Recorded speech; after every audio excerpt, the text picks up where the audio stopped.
ಇದೇ road sir, 30 ಅಡಿ ರಸ್ತೆ. ಇಲ್ಲಿ ಏನು ಕಾಣ್ತಾ ಇದೆ ಇದೆ 2 ಎಕರೆ 20 ಗುಂಟೆ.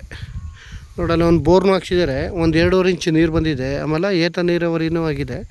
ಸುತ್ತ ಅದ್ಭುತವಾಗಿ ಫೆನ್ಸಿಂಗ್ ಎಲ್ಲ ಇದೆ. ಒಳ್ಳೆ ಬಾಗ್ ಸ್ಟೇಪಲ್ಲಿದೆ, ತುಂಬ ಚೆನ್ನಾಗಿದೆ ಜಾಗ. ಇದೇ ರಸ್ತೆ, ರೋಡ್ಗೆ ಒಂದು 200 ಅಡಿ ಸಿಕ್ಕುತ್ತೆ ರೋಡ್ ಪೇಸ್. ಜಾಗ ಮಾತ್ರ ತುಂಬ ಚೆನ್ನಾಗಿದೆ, ಒಳ್ಳೆ ಬಾಗ್ ಸ್ಟೇಪಲ್ಲಿದೆ ಜಾಗ. ರೋಡು ಕಾರ್ಗಿರೆಲ್ಲ ಹೋಗ್ಬೋದು.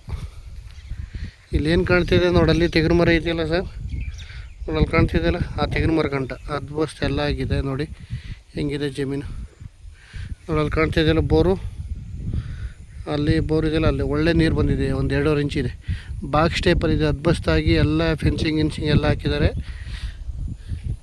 ತುಂಬ ಚೆನ್ನಾಗಿದೆ ಜಾಗ. ಬೆಂಗಳೂರಿಂದ 115 ಕಿಲೋಮೀಟ್ರ್ ಆಗುತ್ತೆ. ಸೂಪರಾಗಿದೆ ಜಾಗ ಮಾತ್ರ. ಮಳವಳ್ಳಿಯಿಂದ ಒಂದು 15 ಕಿಲೋಮೀಟ್ರ್ ಆಗುತ್ತೆ. ರೆಡಿ ಇರುವಂಥ ಜಾಗ ಇದು. TCಗೂ ಅಪ್ಲೈ ಮಾಡಿದ್ದಾರೆ. ಸುತ್ತ ಫೆನ್ಸಿಂಗ್ ಎಲ್ಲ ಹಾಕಿದ್ದಾರೆ. ನೋಡಿ ಹೆಂಗೆ ಕಾಣ್ತಾ ಇದೆ ಜಮೀನು. ಜಾಗ ತುಂಬ ಚೆನ್ನಾಗಿದೆ, ಬ್ಯಾಕ್ ಸ್ಟೆಪ್ಪಲ್ಲಿದೆ. 2 ಎಕರೆ 20 ಗುಂಟೆ. ಇವರು 1,40,40,000 ಹೇಳ್ತಾರೆ. ಸ್ಲೈಟ್ಲಿ ನೆಗೋಷಿಯಬಲ್ ಇದೆ.